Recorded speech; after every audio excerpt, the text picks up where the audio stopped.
Is probably, kids are off to college and they've kind of gotten to the adult phase. That's when you become elderly. Okay? Out of all of these pools of people, what would you say is the most useless? Sorry, that's a bad question. So, so obviously children aren't going to do anything. They're really not. They're there to develop and learn and have fun and play and have a good environment. We're not going to expect anything from them. Elderly, they're also there to chill. They've done their job, they've done their service, they're there to be respected, to be served, to be helped, and to be listened to. Now the question is these three right here. Right? Who can tell me some things about these three sections? What's the life of an old adult like? What do you guys think? Give me some. Actually, let's go back. What's the life of a children like? What do you think about on a daily basis? Waiting? Playing? Okay. Playing what? Playing outside. Wow. Okay. Great. What about young adults? Up to middle school. What's life like middle school like? What's the most important thing in your life that you're always thinking about? What is it? Socializing. Socializing. Okay. Making friends. Good. Anything else? I mean, this was like 40 years ago. I know you guys can't remember. Right? It's about, immediate things. So whatever's in front of you. Making friends, having fun, weekends, Friday nights, games, whatever it may be. That's what your life is like. Now, adults, what is the most important thing on your mind right now? And again, being honest, like things you worry about. Grades, school, SATs. What else? College. What else is on your mind? AP classes, mashallah. Right? What else? So I'd be safe to say a lot of those falls into school, just school in general. Obviously academics, SATs, college, all that falls into school. That is your biggest worry and priority right now. Right? Now, right when you transition from here to here, when you get towards the end of college, the biggest thing for you is career. Converting all of that 12 plus years of education and exams and stress and actually landing a good job, right? That's a really big deal because all of it's down to that point. All this little things add up and lead to this point, but that's your biggest thing. Now, when you become from college and adult, I would say start with adults, your biggest thing is career, that's it. Right? College itself is academics. But when you become an adult, obviously getting married, paying the house, bills, insurances, right? Your kids' upbringing and development, etc. And then elderly, you're just thinking about death. You're thinking about what legacy left behind, etc. Now, I would argue that a lot of these are handicaps in these areas, and the most privileged group is right here, without a doubt. Right? Because when you're young and you're fun and having fun, you have the freedom, but you really can't do much. You don't have the ability, the creative mindset, or the know-how to convert your thoughts and ideas into action. Right? What was that? There was like a meme, or meme, whatever you guys call it, right? I used to call it meme, but what's the right way of saying it? Meme. Memes, whatever. Okay, there's a nice meme, right, that talks about the three phases of life. Right? I loved it. When I first saw it, it made a lot of sense. But it's scary how true it is about the different stages of a person's life, right? Everyone know what I'm talking about? I wish I could pull it up. I could pull it up. No, actually I don't want to Google search on the screen. Okay. So it talks about when... No, I'm going to Google it. 1 second. I can turn it off.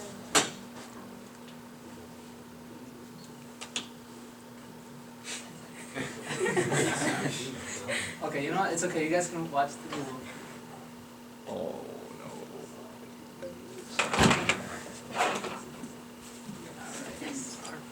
I'm scared. How should I search this? No, I definitely need to turn this off. Like this, I was searching pictures for my PowerPoint, especially Stan. Oh my God, it's like horrific. I put like evil man, angry man, and even then all these crazy things came up. Okay. There's internet here, right? Mm-hmm. What is that? Ikna and J guess? Yeah. No, I can't J. The password is Bismillah. Ikna and J. Ikna and J. Okay, good. Bismillah.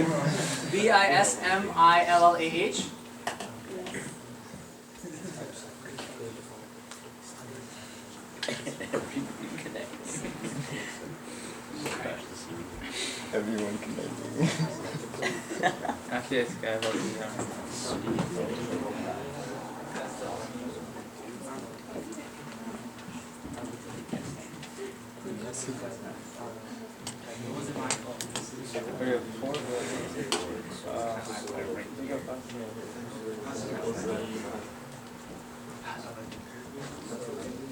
You know? Almost.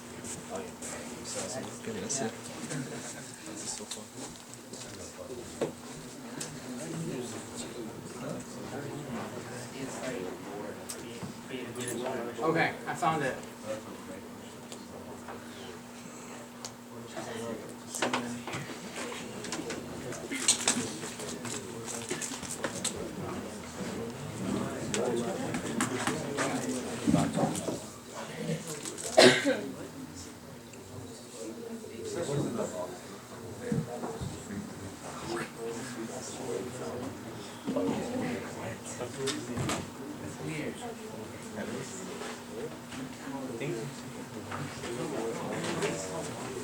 Okay, this is the most realist meme you will ever see. Okay? Can everyone see that? And I think somebody with a PhD thesis sat down and made this, okay? When you're younger, you have a lot of time, a lot of energy. But you're broke, you have no money, you're poor.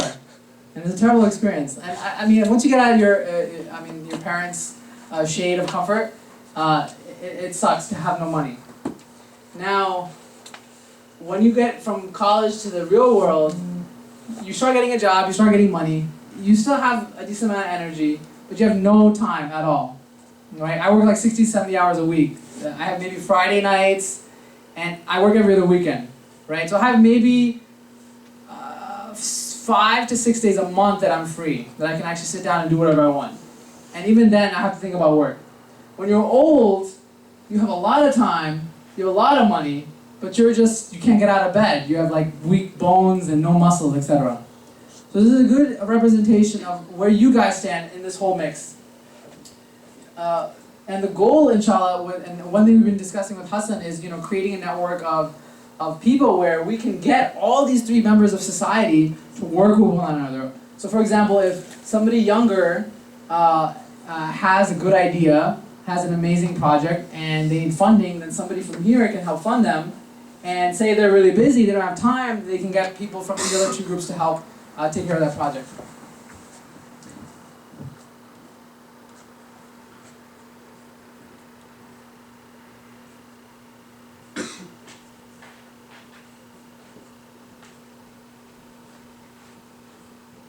Okay, almost done.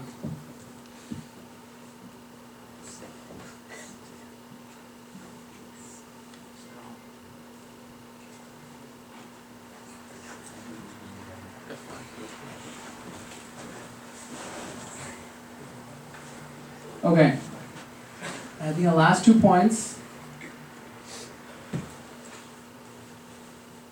And so that's where we are, but when obviously our parents came here, they settled here, they grew up, and now, alhamdulillah, we're somewhat settled. So we're really the first, I would consider, like they're generation 0, we're generation 1. We are setting the standard. Does anyone know about how Islam was spread in Malaysia? Have you heard that khutbah? You haven't heard that khutbah? Oh man, okay. So there was a khutbah at MCMC, and it was talking about how this khatib asked what war had to be done in order to spread Islam to Malaysia. Right, everyone's thinking the historical dates, etc. And he said, how many wars? Sorry. You know what the answer was? None. Okay? Islam was spread through Malaysia primarily through 5, 6 main merchants who went there for one reason. What was their reason? For trade. Nothing else. They didn't go there with this long, drawn-out action plan of converting the entire country or going out and starting a dawah group. All they went there were for trade. But what was different about them is when they sold their items, they would be like, oh, before you buy that horse, realize the left leg, it's a little weak. He limps on it. Or when you buy that barrel of dates, there's some rotten ones right in the middle. So just be careful about that. Or that cloth, if you look inside, there's a stain. So I'm gonna take some discount off of that. And they're amazed. They say, what kind of merchants are you? Where do you get these this concept of thinking? And just through their ethics and value and character, one by one, Islam spread. They learned more about the people, right? And what characteristics they embodied, and learned about Islam, and Muslims spread. Now think about this for a second. Every single time, Malaysia is one of the largest Muslim countries in the world. Every single time, someone prays, someone reads Quran, someone fasts, someone says Subhanallah, someone makes a sajda. Guess who's getting the full reward of that? Those 5-6 merchants, right? And the whole concept behind that is that we, as a Muslim community, are in a very, very, very unique position, a privilege and also a responsibility. We, as a first generation of Muslim born and raised in America, are setting the standard for all the other Muslims and Islamic organizations to come after us. Right? We are literally the first group of people. So it's a huge responsibility, inshallah, something we should take seriously and work towards. I